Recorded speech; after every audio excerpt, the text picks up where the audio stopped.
पाकिस्तान की इकोनॉमी में इस वक्त सबसे बड़ा मसला जो बिजली के शोबे को संगीन खतरात हैं और जो इस वक्त इशूज़ हैं वो बने हुए हैं। सबसे बड़ा बोझ इस वक्त पाकिस्तान की इकोनॉमी पर ये पावर सेक्टर बना हुआ है और पाकिस्तान के सार्फिन को इस वक्त महंगी बिजली मिल रही है और उसकी बहुत सारी वजूहात हैं। जो IPPs का क़याम जब आज से कई दहाइयों कबल अमल में आया और वो भी एक बड़ी वजह है कि पाकिस्तानी इस वक्त महंगी बिजली खरीदने पर मजबूर हैं, चूँकि कैपेसिटी चार्जेस उनको अदा किए जा रहे हैं। लेकिन सिर्फ एक ये मसला नहीं है पाकिस्तान में महंगी बिजली का, बल्कि जो दीगर मसाइल हैं उसमें सबसे इंपॉर्टेंट जो चीज़ है वो गर्दिशी कर्जा, ये सर्कुलर डेट हर गुजरते दिन और हर आने वाली हुकूमत के दौर में बढ़ता ही जा रहा है। माजी में कई हुकूमतों ने इसको ख़त्म करने के दावे किए, कुछ ने प्लानिंग की, कुछ ने कोशिश की, या वो कितनी इंटेंशन के साथ थी, कितनी विल के साथ थी, लेकिन कोई कोशिश कारआमद साबित नहीं हुई। और आज भी जब हम बात कर रहे हैं तो ये कर्जा 4 और 5 ट्रिलियन को टच कर रहा है। और फिर इसके साथ साथ जो जनरेशन पर यानी बिजली की पैदावार पर तो हमने तवज्जो दी है, लेकिन उसके अलावा इसकी ट्रांसमिशन और डिस्ट्रीब्यूशन यानी जो बिजली की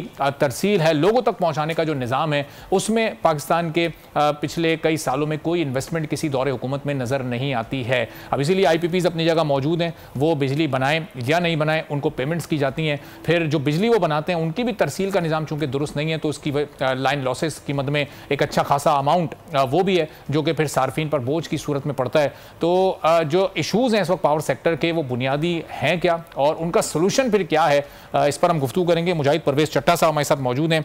उनका बहुत ज़्यादा तजुर्बा है पावर सेक्टर में, लेस्को के CEO भी रहे हैं और इसके साथ साथ फेलो मेंबर हैं इंस्टीट्यूट ऑफ इंजीनियर्स IEP के। बहुत शुक्रिया मुजाहिद परवेज़ साहब, प्रोग्राम के लिए आपने वक्त निकाला। ये फरमाइएगा कि ये जो इस वक्त पावर सेक्टर के शोबे को जो इस वक्त एक बड़ी मुश्किलात दरपेश हैं, ये क्यों हैं, इसमें जिम्मेदारी किस किस पर आयद होती है? पहले ज़रा मसले की निशानदेही कर दीजिएगा और फिर इसका हल भी आप तजवीज़ कीजिएगा। बिस्मिल्लाहिर्रहमानिर्रहीम। Thank you very much for inviting me and giving me time.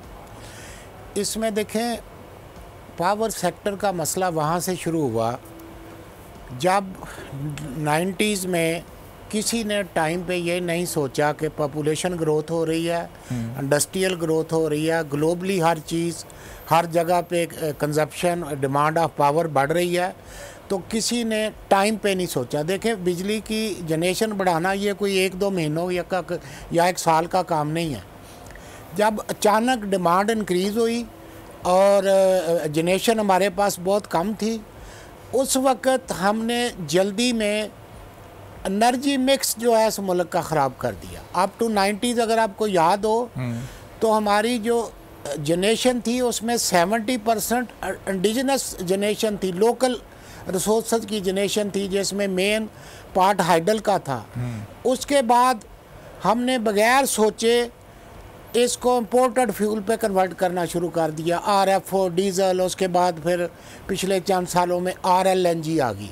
तो अगर आप मुझे कहें कि मैं एक फ़िक्रे में समराइज़ करूं तो पावर सेक्टर का जो क्राइसिस है वो एनर्जी मिक्स हमने अपने मुल्क का ख़राब कर दिया। अच्छा। दुनिया में कहीं भी जो लोकल रिसोर्सेज है उनको प्रेफर किया जाता है जनरेशन में। हमारे मुल्क में विंड और सोलर जनरेशन दुनिया के टॉप के चंद कंट्रीज़ के लेवल का क्वांटम है। हमने आज तक उस पर बातें बहुत की हैं, लेकिन उसकी जनरेशन 10% भी नहीं है। ये मेन इशू है हमारे क्राइसिस का। ठीक है, तो ये भी बताएगा मुजाहिद साहब कि ये तो एक हुकूमत के दौर में ये सिलसिला शुरू हुआ, फिर दूसरी जमात की हुकूमत आई, आगे बढ़कर ज़रा आगे चलें तो परवेज़ मुशर्रफ साहब की हुकूमत आती है, फिर मुख्तलिफ सियासी जमातों की हुकूमतें एक के बाद दूसरी फिर तीसरी। तो ये किसी के जहन में नहीं आ रहा था कि ये क्या होने जा रहा है आगे चलकर 2022, 23, 24 में ये कितना संगीन मसला बन जाएगा। किसी के पास कोई थिंक टैंक मौजूद नहीं था, एक्सपर्ट्स की कमी थी या इंटेंशन और विल नहीं थी? ये इशू क्या था दरअसल? देखिए, हमारे मुल्क की जो ट्रेजिडी है वो ये है कि यहाँ पॉलिसी मेकिंग या डिसीजन मेकिंग जो है वो रेलेवेंट एक्सपर्ट्स के पास है ही नहीं। पॉलिसीज़ वो लोग बनाते हैं जिनका उस सेक्टर से कोई तल्लक नहीं होता। ठीक है, जो उस वक़्त के पावर सेक्टर के एक्सपर्ट थे, मेरे पास इस चीज़ का बहुत सा रिकॉर्ड है कि उन्होंने उस वक़्त भी इस पे आवाज़ उठाई थी कि ऐसा ना करें, इसको बैलेंस रखें। आप थारकोल पे आए, अब थारकोल से जनरेशन हो गई है, तो आज से 10 साल पहले क्यों नहीं हो सकती थी थारकोल से जनरेशन? अब डैम्स पे बन रहे हैं, हमने उस वक्त डैम्स को क्यों कंट्रोवर्शियल कर दिया?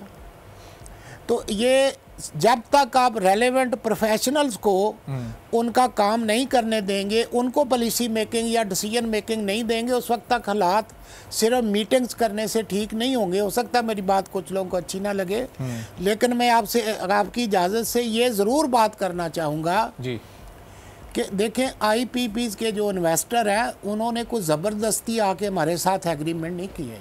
ये हमारी तमाम गवर्नमेंट्स ने वक्त के, लेकिन मैं यहाँ पे थोड़ा सा ज़रूर कुछ लोगों से डिफ़र करूँगा कि अब इसका ये हल नहीं है कि एक तरफ तो हम बाहर से इन्वेस्टमेंट इनवाइट कर रहे हैं कि जी आए हमारे साथ इन्वेस्ट करें, एक अगर हम उन इन्वेस्टर को इस तरह एम्बैरस करेंगे तो इन्वेस्टमेंट कहाँ से आएगी। ठीक है, वो इंटरनेशनल ग्रंटर है, इंटरनेशनल आर्बिट्रेशन के केस हैं।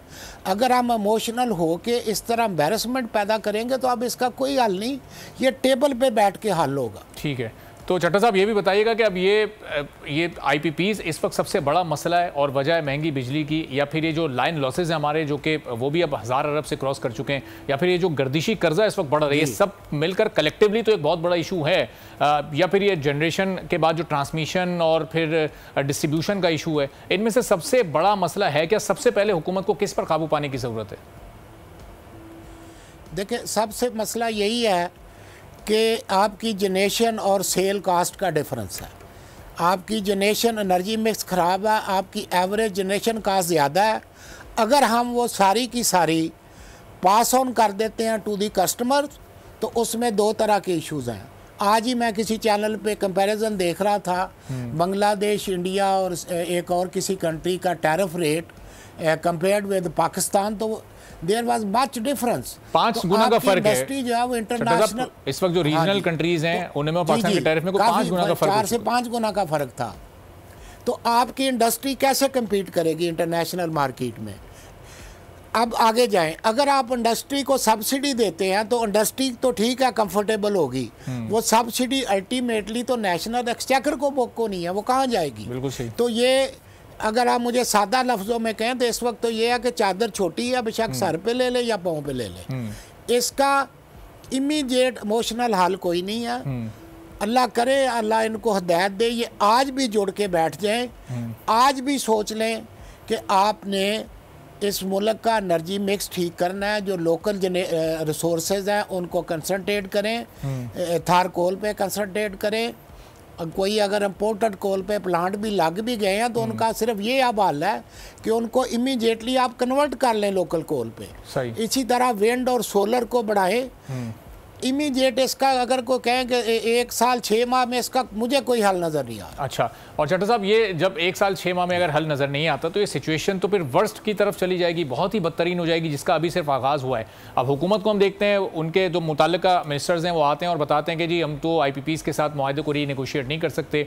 जब हम IPPs के मालिकान के नाम देखते हैं तो कल ही हमने प्रोग्राम में भी अनाउंस किया था कि सुलेमान शहबाज साहब एक IPP के मालिक हैं, जहांगीर तरीन साहब की 2-3 IPPs हैं, मियां मंशा ग्रुप की कोई 4 IPPs हैं, फिर उसके बाद नदीम बाबर साहब हैं, उसके बाद आप और आगे चलें तो रज़ाक दाऊद साहब हैं। तो ये तो वो लोग हैं जो पिछली हुकूमतों का बराह रास्त हिस्सा भी रहे हैं, ये IPPs के मालिकान हैं। इनके साथ क्यों नहीं बात हो सकती है, रीनेगोशिएशन क्यों नहीं हो सकती है? देखिए, मैं प्रोफेशनल आदमी हूँ, मेरा पॉलिटिक्स से कोई तल्लक नहीं, लेकिन मैं ये कहूँगा कि अगर इनको रिक्वेस्ट करके इनको टेबल टॉक पे लेके बैठा जाए तो आई एम होपफुल कि वो बात सुनेंगे और कोई ना कोई हल निकल आएगा। अच्छा, रीनेगोशिएशन मुमकिन तो है ना? एज टेक्निकल एक्सपर्ट अगर आप बताएं तो कोई भी मुआहिदा जो कि फिर मुल्क के मफाद में ना जा रहा हो, वन साइडेड डिसीजन लेंगे। अगर हम वन साइडेड डिसीजन लेंगे तो आपके सामने रिकोडेक का इंसिडेंट आपके सामने है कि हमने ज़बरदस्ती उनको जब आउट करने की कोशिश की तो इंटरनेशनल कोर्ट से हमें कितना फ़ाइन हुआ, वो बाद में फिर सेटल करना पड़ा। इसी तरह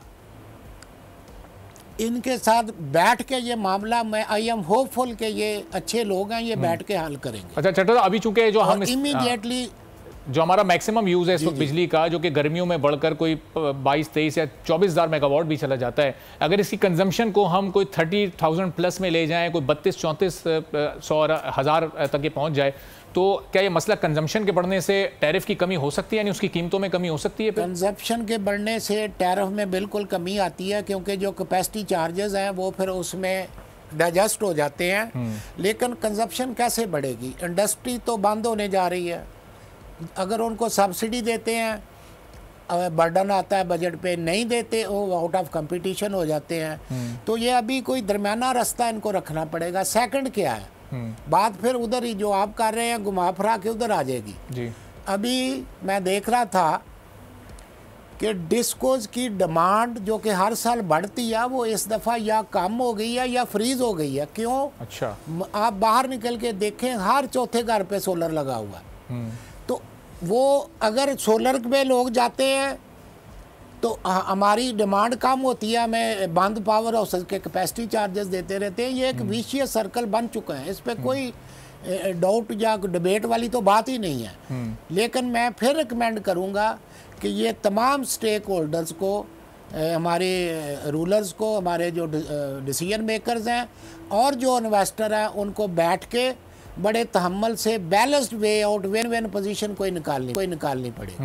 लेकिन चट्टा साहब, ये अभी तक आप देखें कि हम जब बात कर रहे हैं, जुलाई 2024 ख़त्म हो रहा है और अभी भी आप ये तजवीज़ दे रहे हैं कि ये बैठ कर हुकूमत को ये करना चाहिए। ये हुकूमत का दूसरा अभी लगातार टेन्योर है। आपको नहीं लगता कि ये काम तो ये केयर टेकर गवर्नमेंट के आने से भी पहले शुरू हो जाना चाहिए था? इन्हें अंदाज़ा होना चाहिए था कि अगले साल जब मई जून आएगा तो जब हम IMF के पास जाएंगे तो सिचुएशन कहाँ पहुँच चुकी होगी? सर, बात फिर वही आ जाती है, with due respect to all, मैं अगेन रिपीट करता हूँ, मेरा किसी पॉलिटिक्स से कोई तल्लुक नहीं है। जब वो लोग बैठे होंगे जिनको पता ही नहीं, तो वो सिर्फ रिटोरिक स्टेटमेंट्स देंगे कि जी ये हो गया, परसों हम ये कर दें। वो कोई भी हो, मैं किसी एक की बात नहीं कर रहा। जिन लोगों को मामलात की समझ है, वो उनको रियलाइज़ कर सकते हैं, वो समझ सकते हैं कि ये कैसे ठीक होने हैं, वो तो उसमें है ही नहीं। हमने तो बदकिस्मती के साथ डायलॉग देना है बस। सही। सब्सक्राइब करें और बेल दबाएं ताकि कोई खबर रह न जाए।